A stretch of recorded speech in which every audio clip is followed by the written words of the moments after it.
I'm all wrong again. I got a low tolerance, cause they don't even know what the problem is. It's me. You waiting on the boy to fail, to hold your breath and face your death. Cause you play a roulette with each step. I progress, no less. Go ahead and place your bets. Cause we know who we at, we know we top tier. Cause all the hate that you bring, we know it stops here. I'm taking off like a rocket here and stopping here. It's strange how they cannot see the future, but see profit here. Wait up, we gon' always win. Tell 'em I can't take no loss. My team hold no else, no. Aiming for the top, can't make it by myself. Okay. It's a Tuesday show. We're heading into another break. You all came back with me for these 2 days here, and I appreciate you so much. And, you know, we are bringing to you what is relevant, no doubt. And, you know, the details of how this is playing out in Venezuela, it has progressed, and I'm bringing it to you, and I cannot wait to bring it to you. And there's some other stuff I want to get to.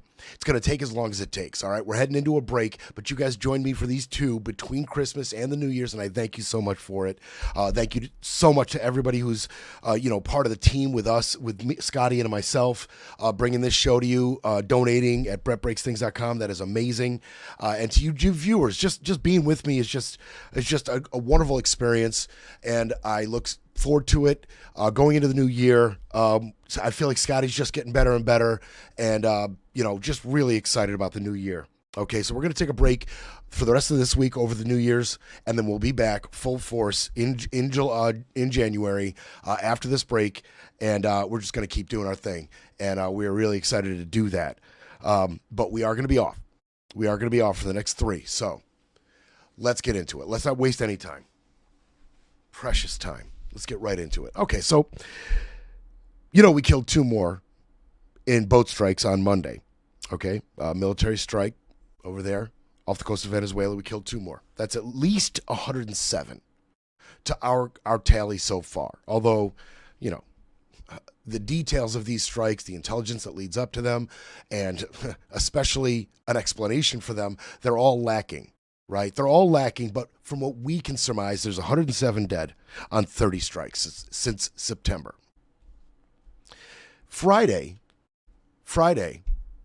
Trump alluded to the fact that we struck a port facility inside Venezuela. Had already done it. Not planning to, or just did it. It already happened. Couldn't help but brag about it. And it didn't draw a ton of media attention then. Okay, but today, along with this boat strike, he expounded, and details are coming out. Okay, the details are coming out of what exactly happened. And it is true that the CIA, I want you to be clear, the CIA has carried out a drone strike on a port facility on the Venezuelan coast. The CIA drone strike. Okay. Let's be really clear about what happened here before we get to the stuff that's maybe not so clear. Okay. They targeted a dock on the coast. The U.S. government said it was being used by Tren de Aragua to load and unload drugs. They've been saying it's fentanyl. Everybody that knows anything about this situation knows that fentanyl doesn't really come from Venezuela or through Venezuela. Even, you know, when Rubio in 2020 put a $25 million bounty on Maduro, it was because of his relationship with Colombian cocaine cartels. That was later bumped up to $50 million, don't forget.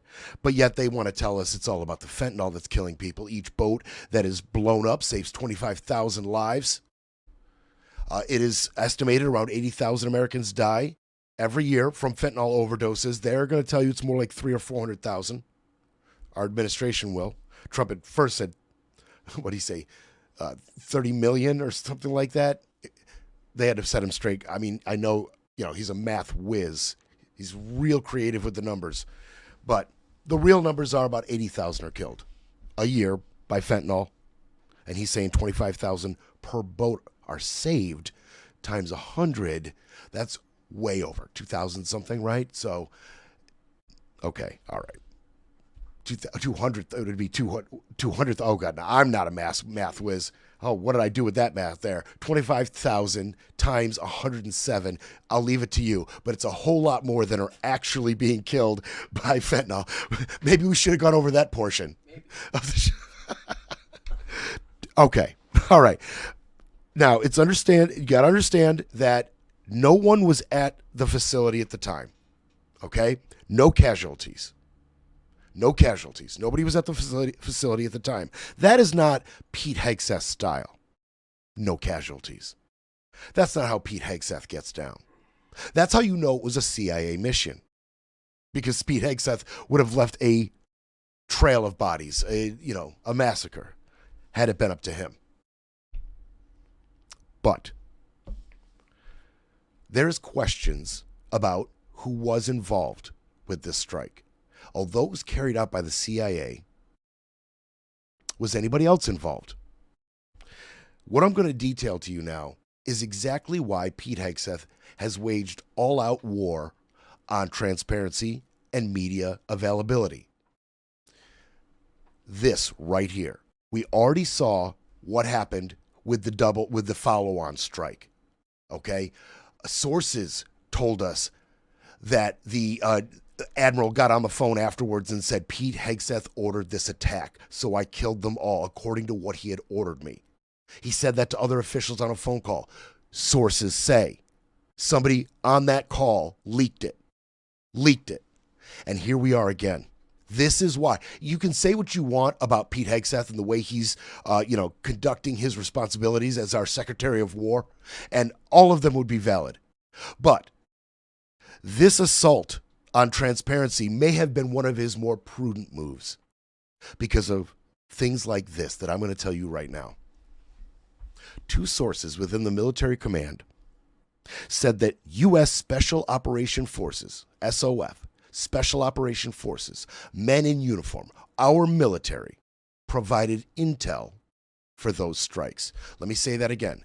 Two sources in the military command with knowledge of how this strike happened to confirm that our U.S. Special Forces provided intel for the strikes.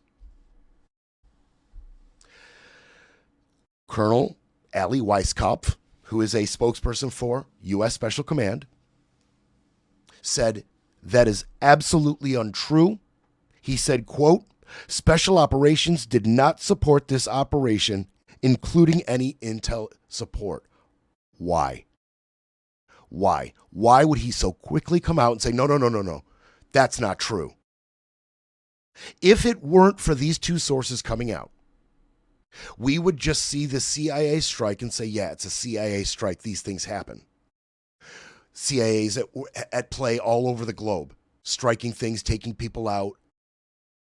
Other people's intelligence community, other countries' intelligence communities are doing the same thing. But with these two sources confirming that our military was involved, that changes everything. You got to understand, Venezuela is a United Nations country. It's a UN country. U.S. military cannot strike inside of a U.S. country's sovereign land without it being a self-defense measure or specific UN authorization. Not to mention needing to authorize our Congress within 48 hours, either before or after the strike. None of that happened. None of that happened.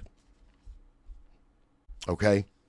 There is a difference between CIA striking in your country and uniformed military striking within their country. There's a big difference. CIA is conducted by ununiformed civilians. CIA strikes traditionally and accepted by pretty much the entire international community is below the level of casus belli or cause of war. Okay? You can't point to another country's intelligence community conducting covert operations in your country. You can't just say we declare war on you for that. It's not how it works. Okay? Casus belli is in direct self-defense, that's a cause of war. Or a preemptive strike when you have definitive proof that you're about to be attacked, that's cause of war. Or somebody breaking a very important treaty that ended hostilities, breaking it explicitly, that's a cause of war. There's a few others that are accepted by the international community, but CIA strikes aren't one of them. If this was just a CIA strike, for the most part, the U.S. would be kind of okay in terms of violating international law. But with these two sources coming out saying, hey, SOF was involved, well, that is in violation of international law. Now, before I continue, you may be asking yourself, Brett, what can anybody do about that? Let's say this is actionable. Let's say they are in direct violation of international law. What happens next? Who holds them accountable? Who holds us accountable? Okay, let's go down that path very briefly. There's, of course, the UN, right? They can condemn the strikes. The UN can demand that the U.S. ceases further strikes, okay? And they can demand reparations and investigations. Good luck with that. The UN is a council member, permanent council member. The UN can veto any of this that comes along. And, of course, ignore all of it. Good luck. What about the ICJ, the International Court of Justice? Well, okay, Venezuela could file a case with them. And they could build a case, and the International Court of Justice could find definitively that the U.S. is in violation. And then the U.S. says, we're not taking part in any of your shenanigans. We're not going to participate in your investigation, and we're not going to adhere to anything that you find actionable. Any punishment, reparations, anything, we're just going to ignore you. You have no jurisdiction over us. Good luck with that. What about the ICC, the International Court of Law, the International Criminal Court? I'm sorry, the ICC, the International Criminal Court. What about them? Well, they could say, hey, that's a war crime. That's a violation of humanity. These acts are inhumane, and these are war crimes. The U.S. is not a member of the ICC. The ICC has zero jurisdiction over what the U.S. does, period.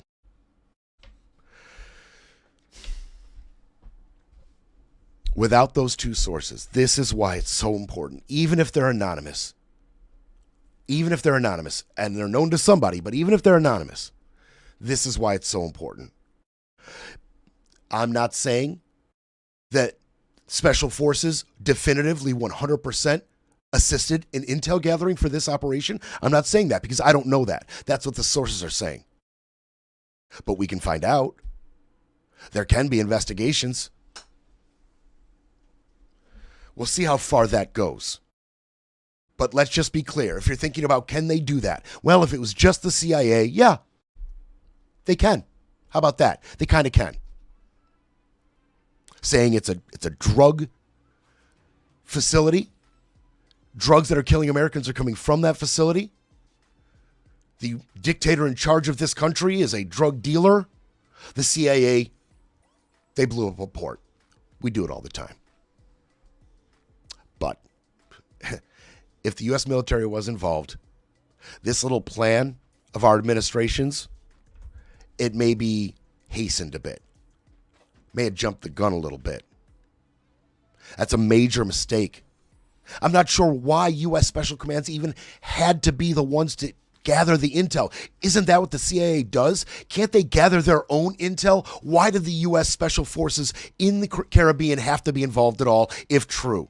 Because this opens up a big can of worms. At least internationally, yet another thing the international community and the legal world can pile on top of this administration in terms of you broke the law. Just another one to stack right on top. It's time for a quick break, then we break some more. You're listening to Brett Breaks Things.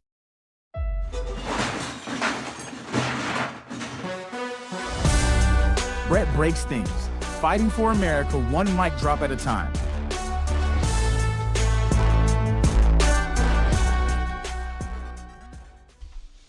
Okay. All right.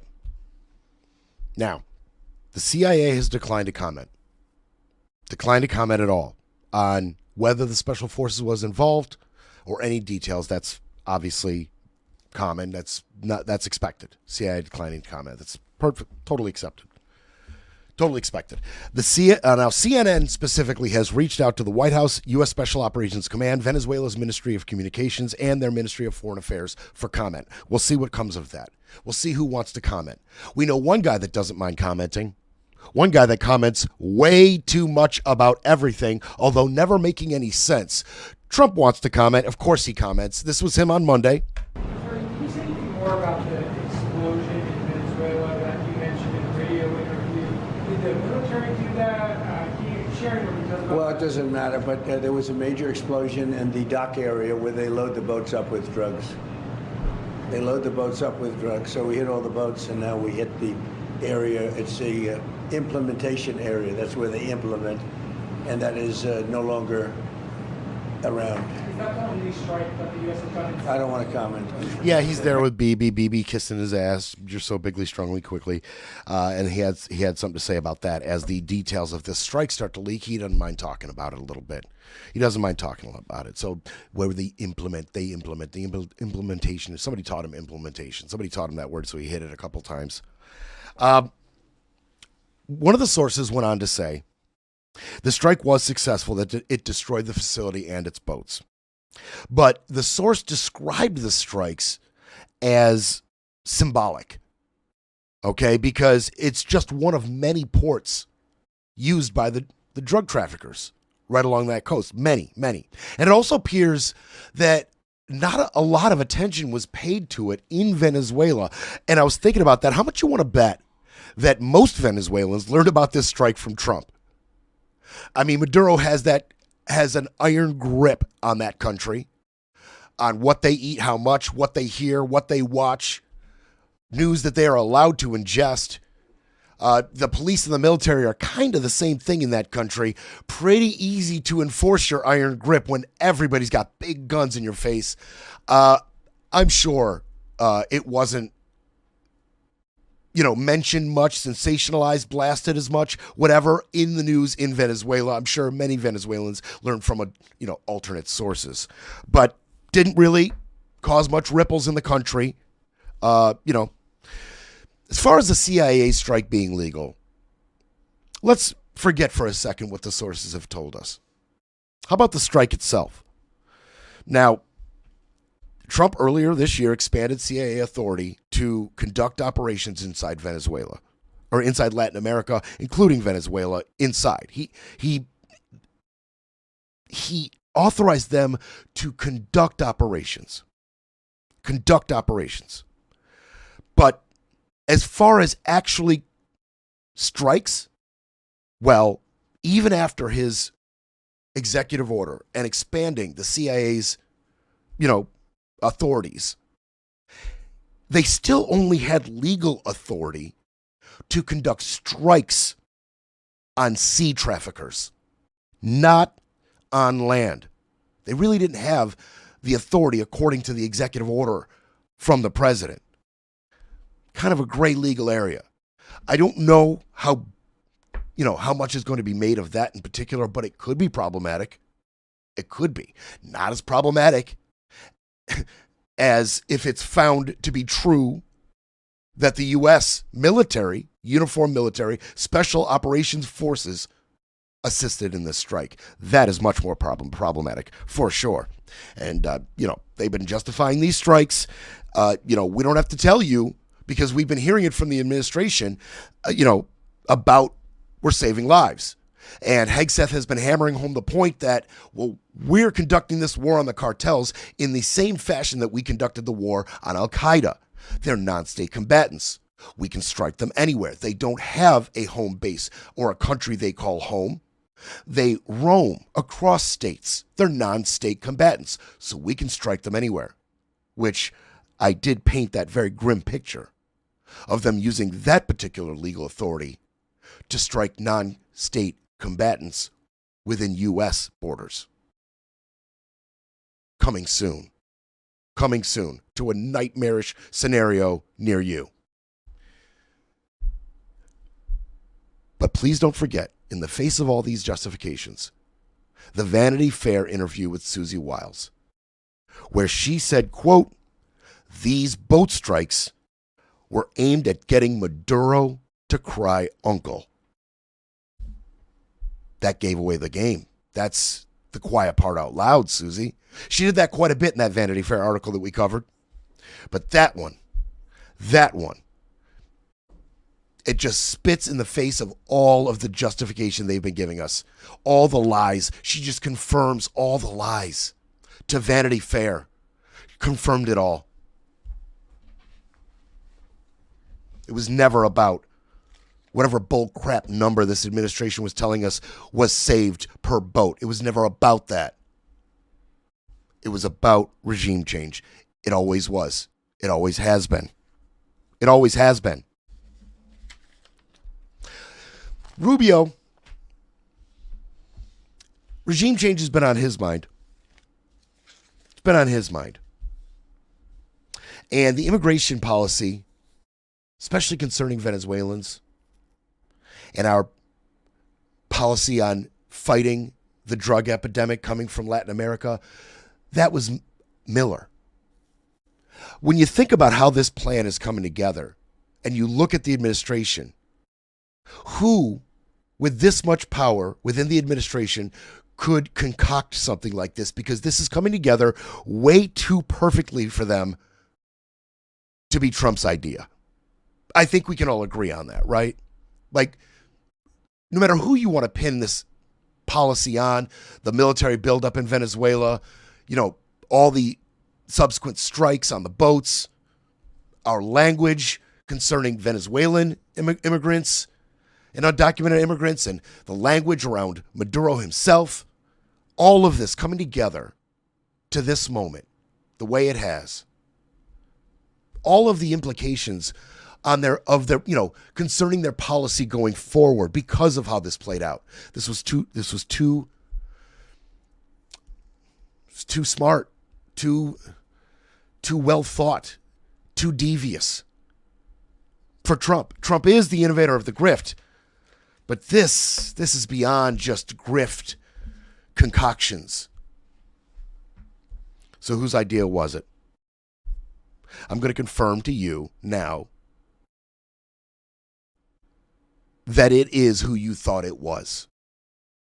Okay? It is who you thought it was.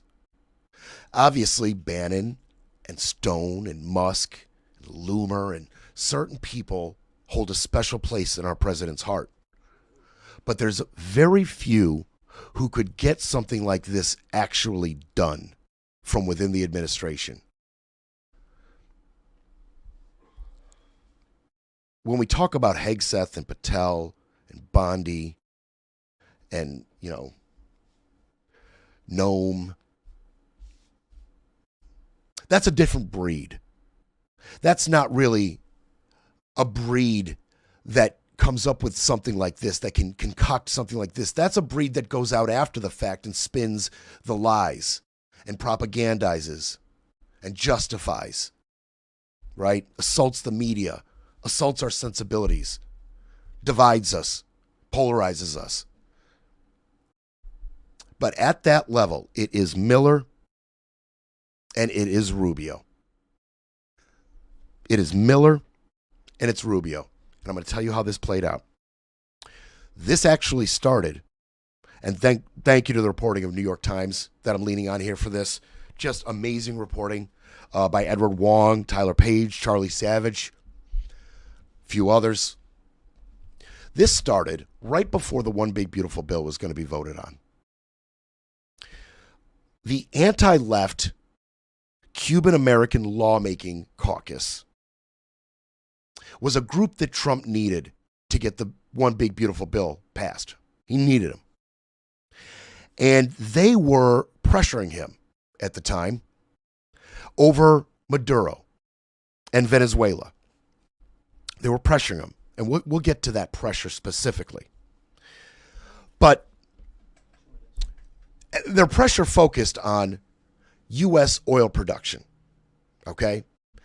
They didn't like it. They saw it as pro-Maduro. They were pressuring Trump over it. They wanted Chevron's license ended. They wanted him out of there. Trump wanted the foothold, the U.S. presence in the Venezuelan oil trade. It was important to him. So he had to find a common ground. He had to do something. So he calls in Marco Rubio. And he says to Marco Rubio, look, I got this problem. I need these votes from the Cuban American lawmakers. I need their votes. But their demands are too high. I gotta do something. I have to be tough on Maduro. I have to bring the hammer down, his words, on Maduro. I have to bring the hammer down. How can I do that? Trump had tried to oust Maduro in his first term. Rubio is the biggest proponent in the administration of unseating Maduro. And Trump wants a plan. And he goes to Marco. And so what Marco does is Marco grabs like a chicken bone, an eye of newt, some incense, puts him in a cauldron, does a ritual, and summons the hate warlock Stephen Miller. Summons him right there in the Oval Office. And Stephen Miller joins the conversation in that night. This all happens in one night. And Stephen Miller joins the conversation, and he had already been kind of obsessed about these fentanyl labs and being able to attack the cartels and tying it to our immigration policy. He was concocting a scheme already. And he shared it with Rubio and Trump.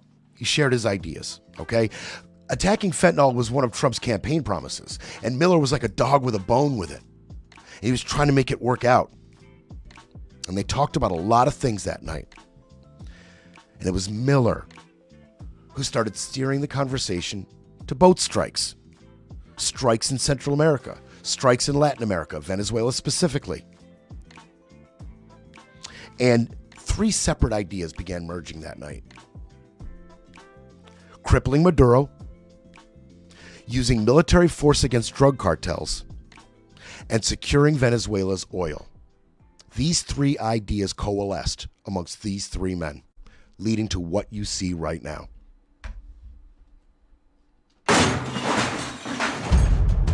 We'll be back to break it all down. You're listening to Brett Breaks Things.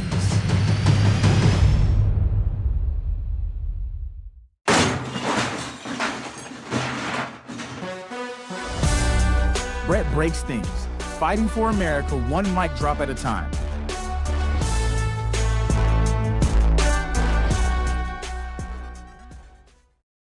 Okay. Miller and Rubio. Their fingerprints are all over all of this. This is their baby. All of this. Trump simply said to them, American companies taking Venezuelan oil good, Maduro bad. Make it happen. And so they set out.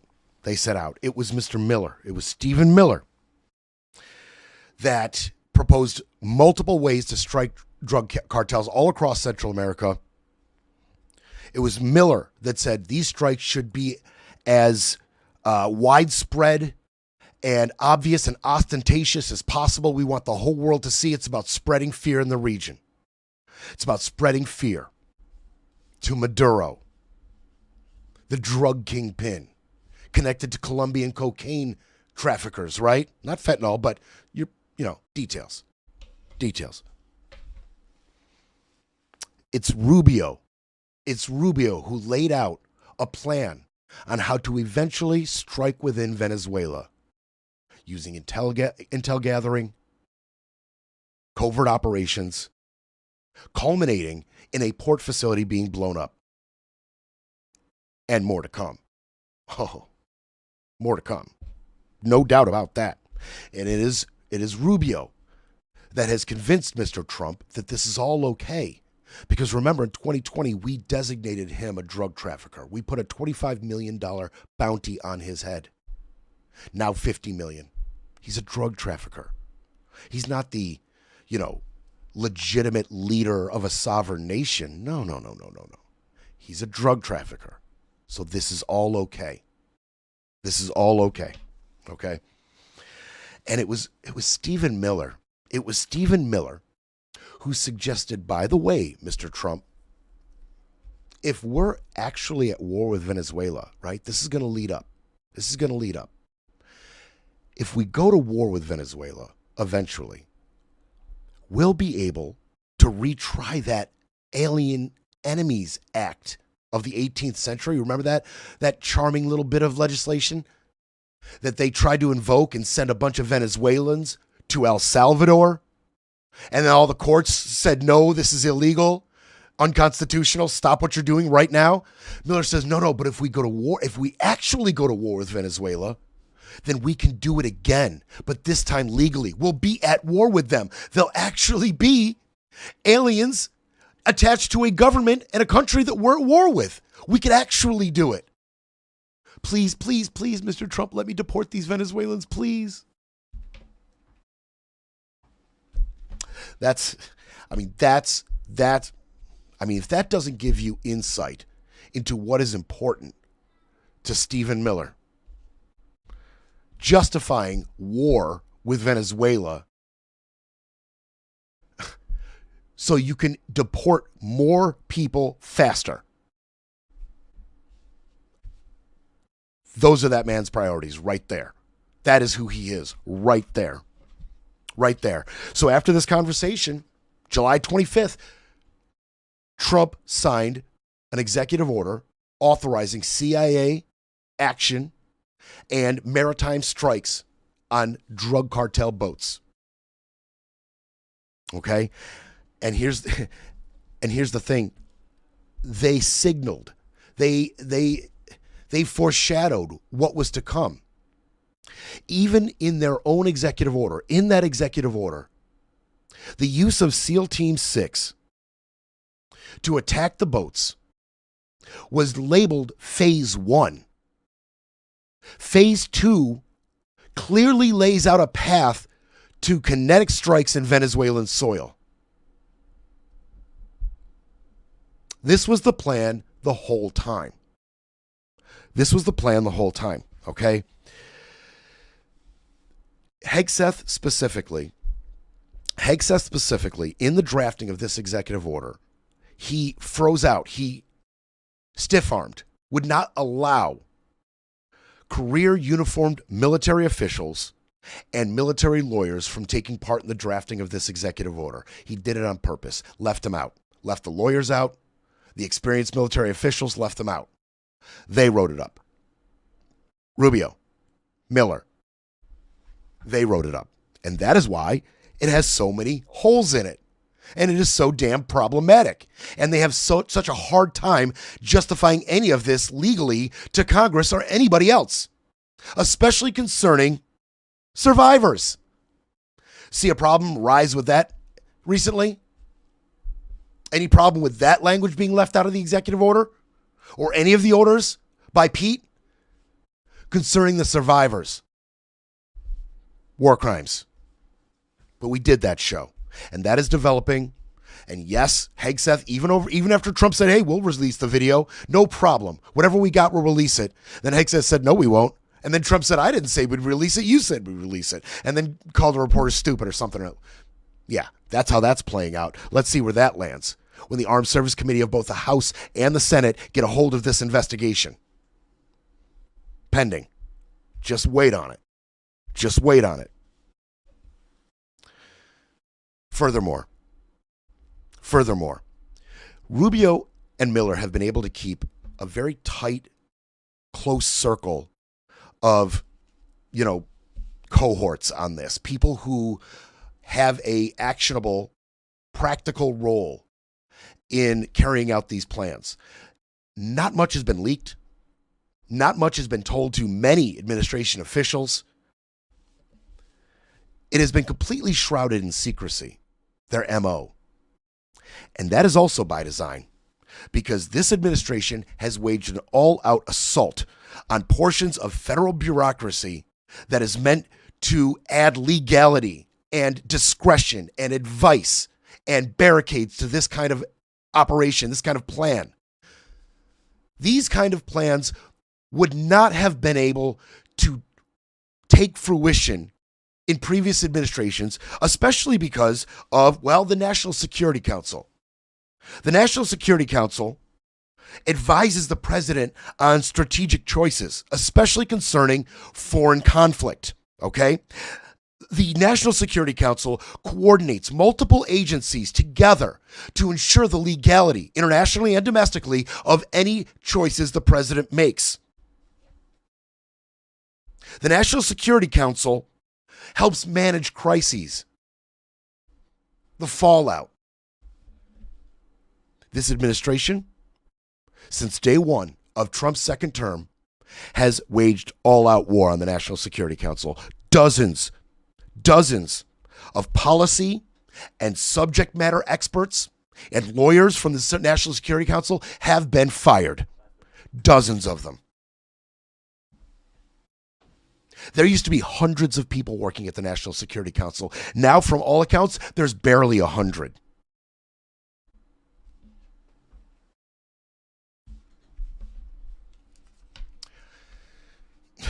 So, because there's no oversight, because there's no lawyers, nobody knows nothing, we're going to do what we want, and we'll have absolutely no legal justification or explanation for any of it. That's Trump style. And there were options. There were options discussed. They talked about Miller originally wanted to strike fentanyl labs in Mexico. That was in the works. That was reported by CNN and others previously. He wanted Mexico, but Mexican officials, they weren't keen on it. It looked like that was going to get a little problematic. So they took a turn. They did a 180. They did a pivot. And instead of striking the fentanyl labs inside Mexico, they kind of twisted Mexico's arm and said, okay, we'll let you off on this one, but you need to assist on our buildup in the Caribbean and our plans for Venezuela. And that's just what they did. They publicly backed U.S. military forces coming across through their land, over their land, around their land, and heading towards Venezuela. They said, we'll assist in any way. We approve their war on drug cartels. Go USA, go USA. Yay, because they avoided a possible disaster on the whims of Stephen Miller. There were options. They discussed, hey, let's just send the CIA in now. Let's just send them in and let them do all the dirty work. And they can blow up and disable all of these drug boats in the docks. That seems like a good plan, nice and secret, the way the CIA likes it. Miller said, no. No, we're not going to blow up any boats without people in them. We're not going to do that. Not only do these need to be publicized, but they need to be fatal. That was Miller's discretion. That was Miller's input.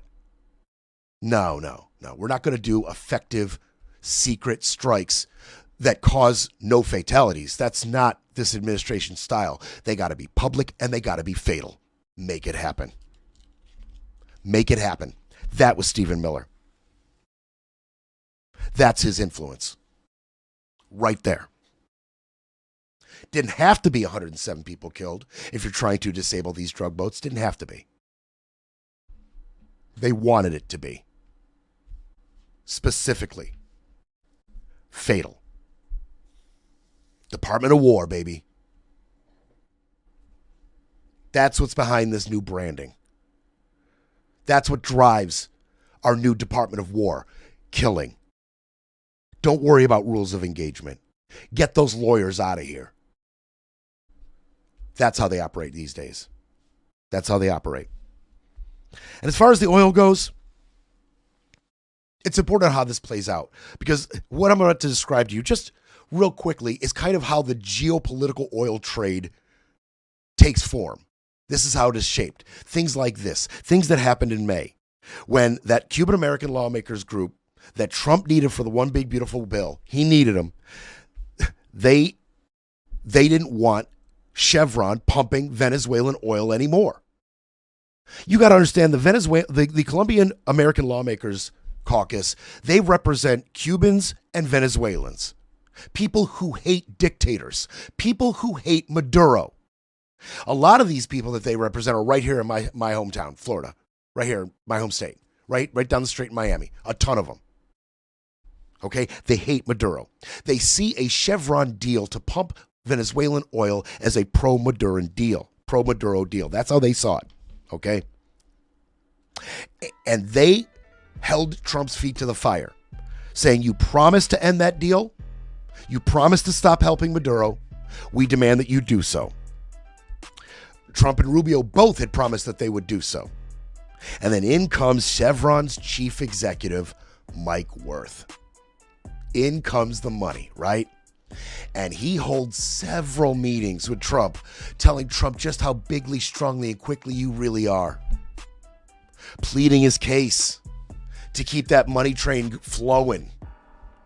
Chevron being the last man standing, right? I told you how Mobil and others, they were gone. They couldn't handle the new restrictions. They didn't make it through the Castro regime, let alone to make them deal with Maduro. They didn't make it through the last regime, but Chevron was left standing, and Mike Wirth knew the value, and he went to work on Mr. Bigley strongly quickly. He went to work immediately. Breaking politics, breaking narratives, breaking news. But first, we need a coffee break.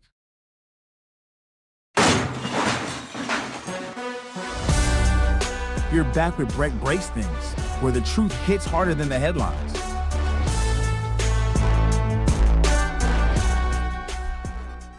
I said Castro, I meant Chavez, the prior leader of Venezuela. Thank you, Scotty, for correcting me on that. I just came out Chavez. So those prior oil companies, they didn't last, right? They couldn't make it through the Chavez regime, which was very pro-Venezuela, the deals. But Chevron, they took it on the chin, they took the bump, and they kept the oil pumping.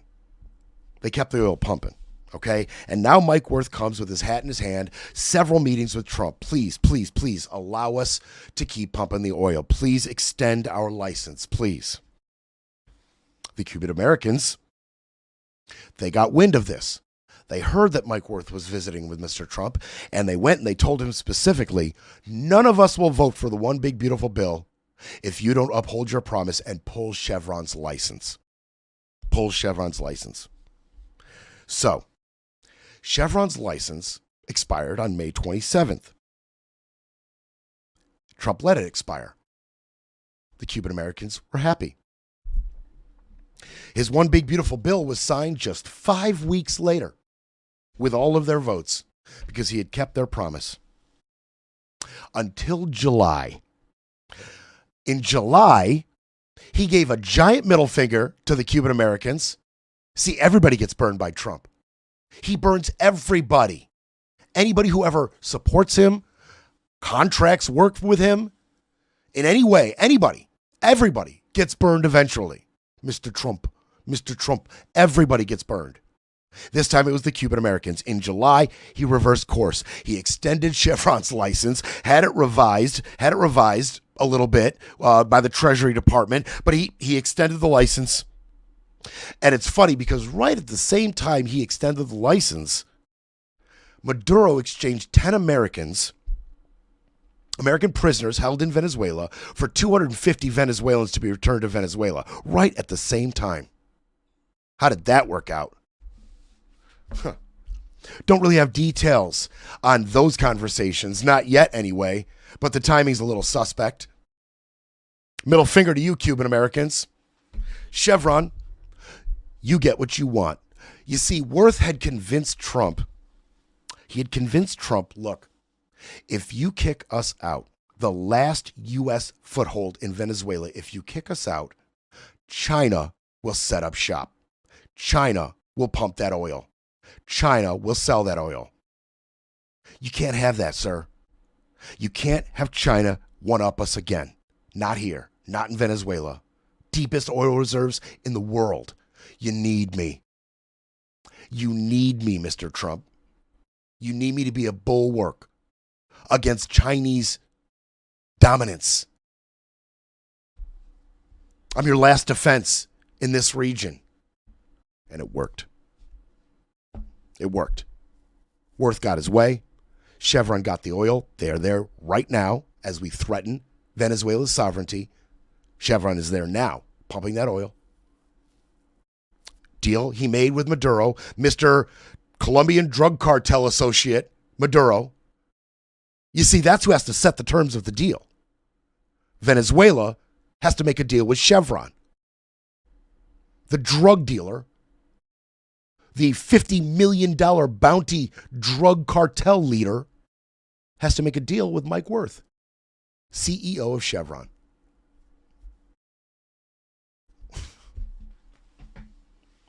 Let the gymnastics begin on that one, MAGA. Please. Please, come tell me. Come tell me how come dissuade me of the obvious hypocrisy. Imperialism. He already told us, hey, we're leaning back on the Monroe Doctrine, baby. North America, South America, it's all our domain. And we'll do whatever we have to do to secure our people and the safety of our hemisphere, but to also secure the oil sales for ourselves. And that's exactly what has happened. It's exactly what's happened. You know,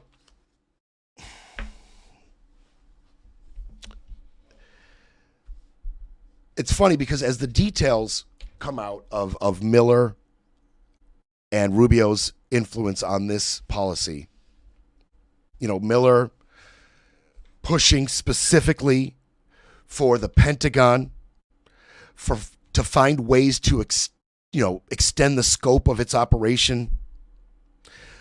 Miller pushing with Hegseth specifically to loosen standards, ignore rules of engagement, the level of confidence that military officials would need that a strike meets criteria to be struck, all loosened up, right? What may have stopped you in previous administrations from striking a boat, that won't stop you now. Don't worry about it. And that is why Halsey quit. We brought you the story of Admiral Halsey, who was the head of command, of Southern Command, in the area, the one who was leading the U.S. forces in the Caribbean at the time when this all began. We brought you the story that, whoa, he up and quit. Didn't have a ton of details, but we could guess. And it didn't take us long to guess that Halsey had a big problem with the way Hegseth was running the Pentagon and running military forces, the orders he was giving, the loosening of standards, the exclusion of lawyers, the ignoring of rules of engagement is what we guessed may have happened here. And it is exactly what happened. Stephen Miller essentially forced Halsey out. Halsey began complaining to other officers, contemporaries, people of his level in the military command, that he didn't think a lot of this was legal. He wasn't comfortable with a lot of this. His morality, he was struggling with his morality.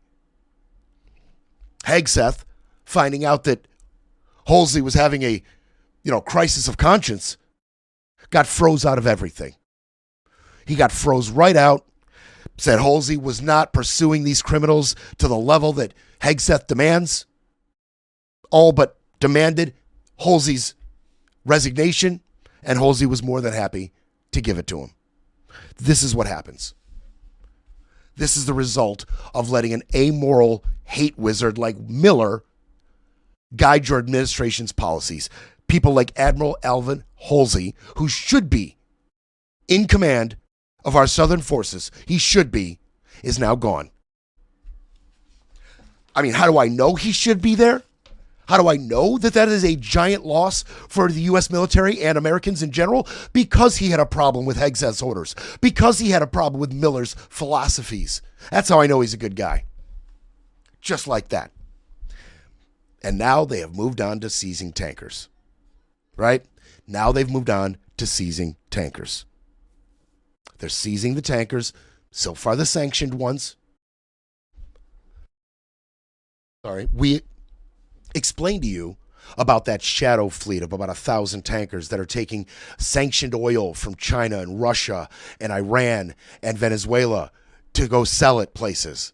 and how even the ship that we already interdicted and seized the oil on, that was sanctioned. It was sanctioned. Right now, we're seizing sanctioned ships, but the oil itself is not sanctioned. The oil itself, the ships are sanctioned with a warrant to seize them. And the ships are in violation of international law, but the oil belongs to somebody. We don't have a right to the oil, yet Trump himself said we're going to keep taking that oil. There's a process by which you can seize that oil, and we're not going through it. We're just taking it. Phase 3, take the oil. Phase 3. And that's exactly what they're doing. Critics are calling it gunboat diplomacy. Maduro is calling it a warmongering and colonialistic presence, saying they are looking for regime change. They want our oil. There's no doubt about it. And he has absolutely no problem getting Venezuelans killed over it. Their economy is paralyzed right now. Their economy is paralyzed. Their oil trade has been, severely dented, and they needed all of it to survive. And so if Maduro really cared about the people of Venezuela, he might consider a backdoor right now. But it doesn't look like that's happening. There were talks prior to this port facility being struck. There were outs for Maduro, apparently, phone calls that they had between Miller and Rubio and Maduro ministry officials and Maduro, people who spoke for Maduro, saying, hey, we are willing to give up more oil. We are willing to give up lithium and other natural resources abundant in our country. Please don't do this. Let me stay. We'll work with you. And whatever happened in those talks, it didn't work out. It didn't work out. So here we are. We've got a blockade on this country. Now there's been a strike on their port facility on the coast of Venezuela. And as I detailed to you, if it was just a CIA strike, that wouldn't have been as bad, right? It can be condemned and Venezuela can complain, but really not actionable. Really not actionable. But if U.S. Special Forces was involved in collecting the intel for that strike, that's a game changer.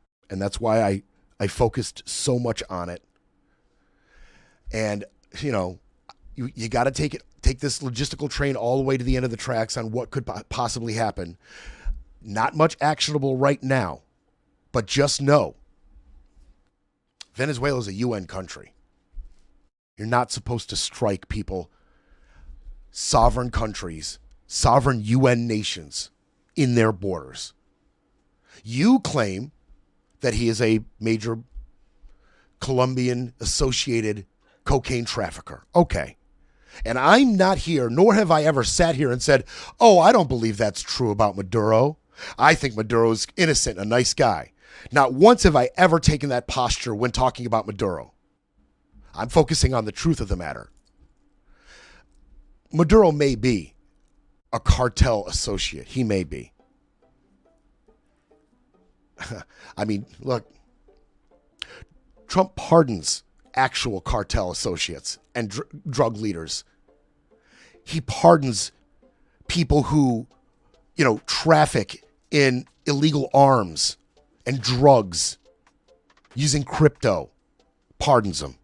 Makes deals with guys who have been proven to facilitate sex trafficking, gun trafficking, terrorist activity. Does deals with them. Talking about Binance. Yeah, Maduro absolutely may be involved in cocaine trafficking. He may absolutely be involved in cocaine trafficking, but you can't strike sovereign UN nations inside their borders. You just can't do it. It's in violation of international law if the U.S. forces were involved, and that's exactly what happened. And by the way, I'm going to go overtime because I want to get to a couple of things before we hit the break. Just a couple things I think you'd be interested in. So I'm going overtime. Come back with me. It's time for a quick break, then we break some more. You're listening to Brett Breaks Things.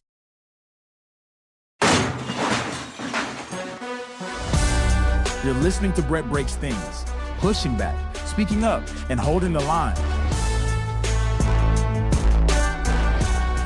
Okay.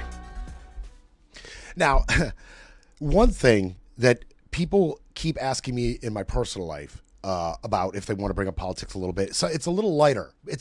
But it seems to really grab our attention among all the other things that are grabbing our attention, obviously, is his name on everything. His name on everything. I don't know why everybody's so surprised about this, though, obviously.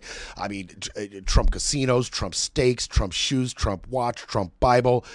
He's been doing this for quite some time. But since the beginning of his second term, I do feel like it's worth addressing just so we're on the same page. I mean, the guy is so intent on leaving a nasty orange smudge across our national history.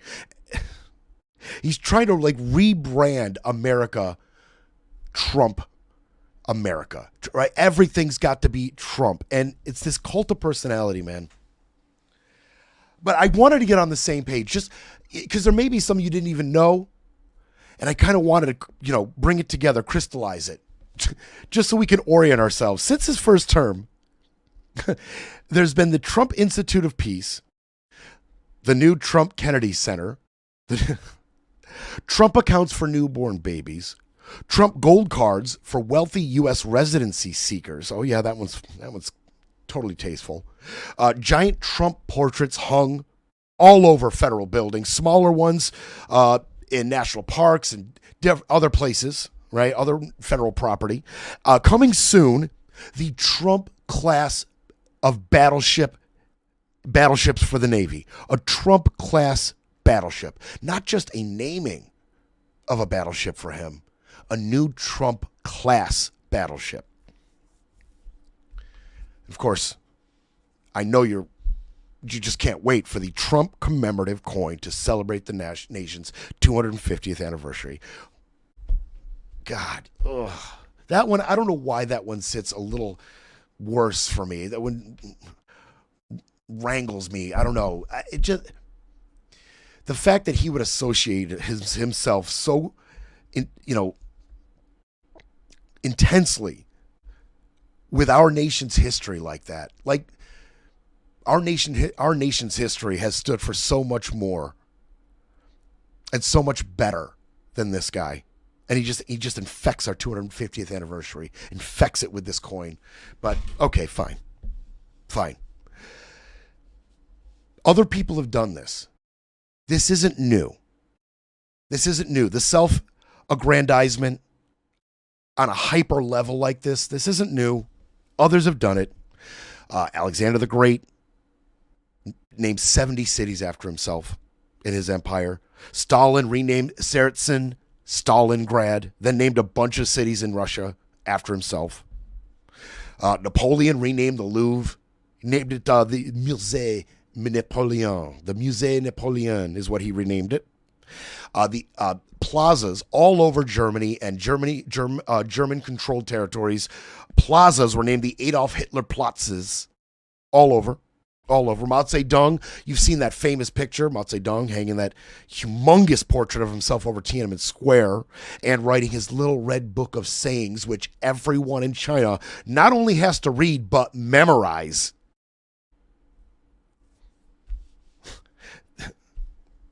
Not going hard on the Hitler stuff, but he just his actions keep being associated with the actions of other leaders historically. That's all. And I like to point that out. There's context to the things he's doing, and time again, his actions are compared to the actions of people like this. Time and again. He's either idolizing and emulating or dreaming about getting into position to emulate the actions of other dictators, people who have more control over their media and dissenters and political opponents. That's where he wants to go. And, subsequently, he does things like this, like those leaders.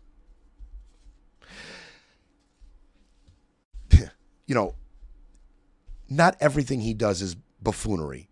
Sometimes the things he does and says, and the things his cohorts say, they betray their intentions. Like when Miller said the violent fifth column. And I told you the history of that term. And he says things like plenary authority. Or when Trump does things like this. Not all of it is random, non sequitur, moot buffoonery. Some of it is foreshadowing.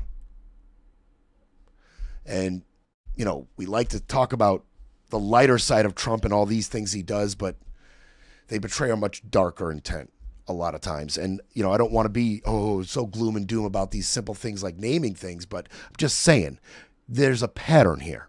There's context here. It's important to orient ourselves. Okay? But remember, the Musée Napoleon was renamed the Louvre. They renamed all of those parks when Hitler died. Okay? Stalingrad is now Volgograd. I'm sorry. They renamed all of it. All of it can be undone. All of it can be renamed. Please keep that in mind as he is doing this. I think it's important to keep that in mind. I really do. This all isn't set in stone, okay? People with a intact moral compass can come in behind him and redo some of this. And no, it's not, but Brett, you just hate Trump. Other presidents have named libraries, and yes, they have. Not to this ridiculous level, however. They weren't trying to rebrand our country. They weren't putting apprentice contestants at the highest levels of our government, all on branding and showmanship and propaganda and spin and lies, entrancing the American public, or at least their constituents, which is why you get a Kash Patel or a Pete Hegseth or a Kristi Noem. Patel going in front of a camera or going on social media every time he gets a chance and every time he is absolutely incorrect, negatively affecting investigations, having to backtrack, apologize, won't get off a plane until his FBI jacket fits properly and he has the right patches on. Are you kidding? Hegseth going in front of all our generals and admirals with that showman-like, just insulting display with our commander-in-chief, letting them know, hey, if you're not down with ignoring rules of engagement, if you're not down with loosening up our standards, you can get out now. You can get out now. Going on social media, Pete Hegseth. Every chance he gets going on social media, trying to bring his role at Fox News to the Department of Defense. And of course, Kristi Noem, a $200 million ad campaign with her as the star, which she was able to pay out the husband of her press secretary. We did that story. We're not going to get all the way into that. But our government has become an episode of The Apprentice. Cult of personality is at the forefront. Now, I want to bring you one person. I want to bring this to you. There's a little bit of detail that I think you would like to know. And there's an overarching point that I love here. I'm going to bring you a little bit of detail on this Marjorie Taylor Greene split. And I know what people are saying. Don't believe it, Brett. Don't buy into it. She's trying to find an avenue. She's trying to take advantage of a situation.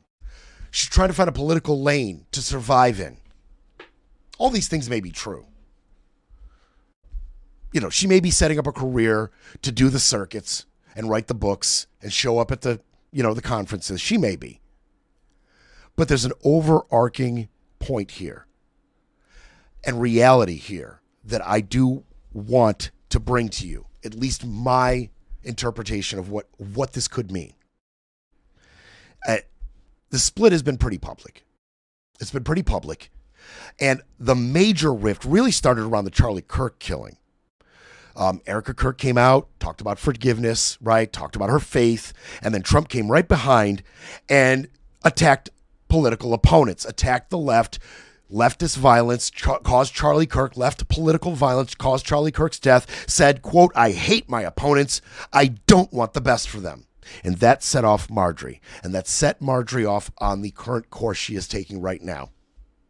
She called that statement from the president the absolute worst statement and he does not have any faith.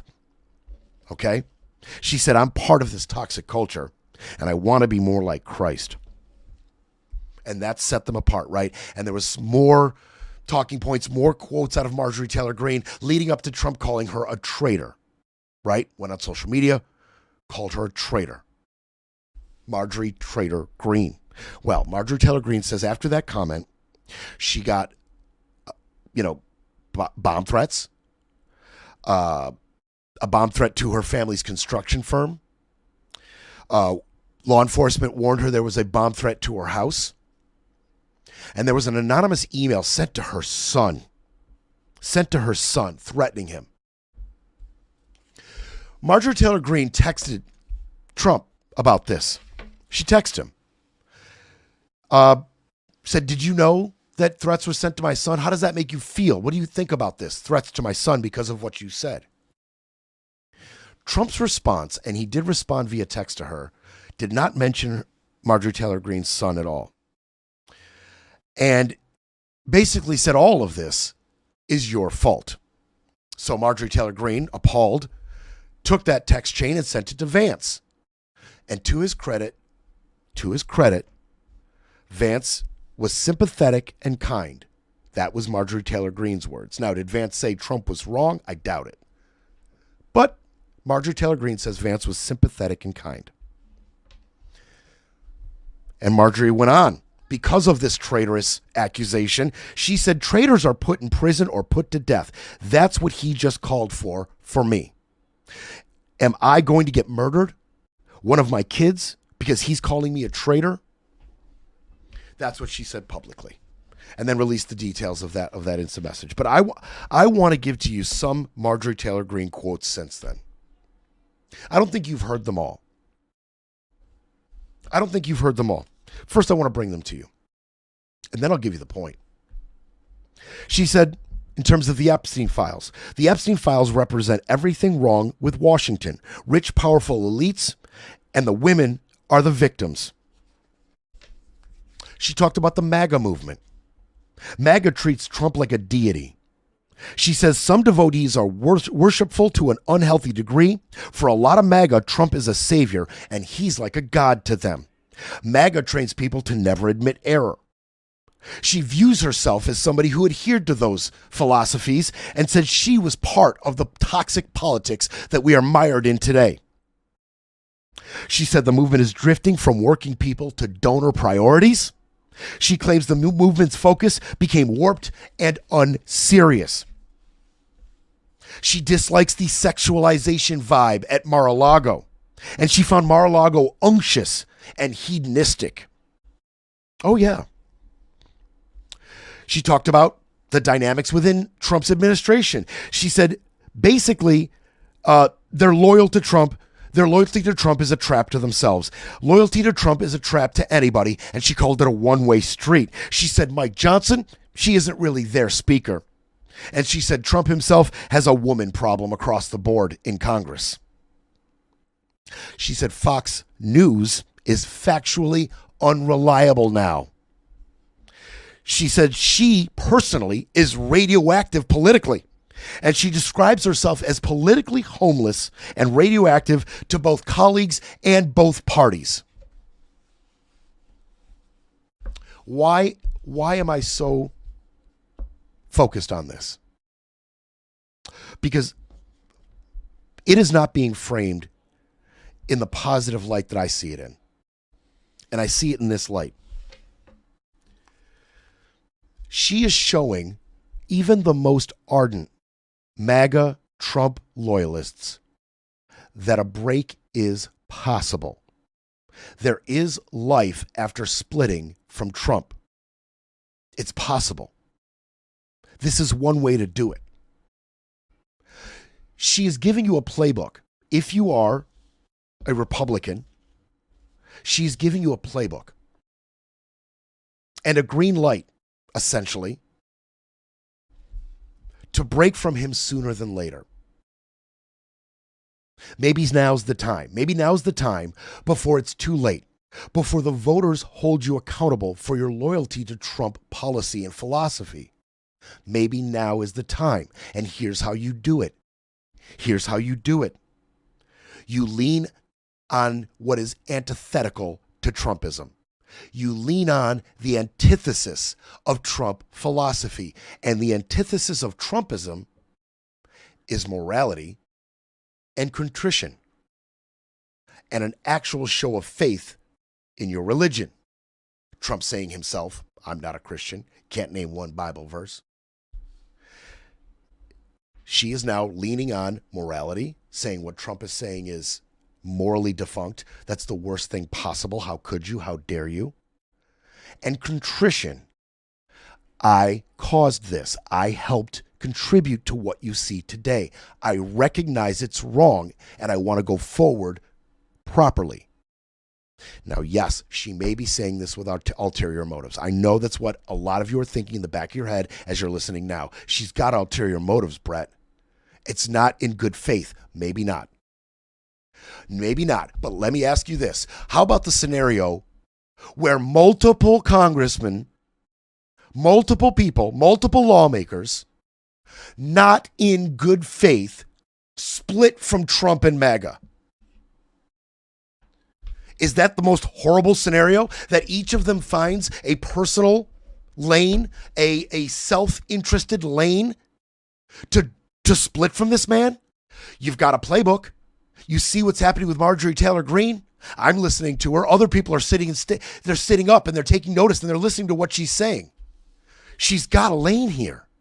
She's got people that she is truly turning. I've heard people who would in the past speak very unfavorably about her say maybe she's turned a new leaf. Maybe what she says can be trusted now. Maybe. Are they rubes? Maybe. Gullible? Naive? Possibly. But in the end, if this is a trend and more split like this, it weakens Trump's power over Congress and the Republicans and his base. Period. End of story. And I don't care what their motivations. If that happens, if it becomes a trend, it is a good thing for all of us. It is a good thing for all of us. Am I saying yay, Marjorie Taylor Greene? Not necessarily. I am saying yay. There is a path for possible imitators, regardless of their motivation. Weaken his power. Enjoy the new year. I will see you next week. Thank you for joining us, guys. Take it easy.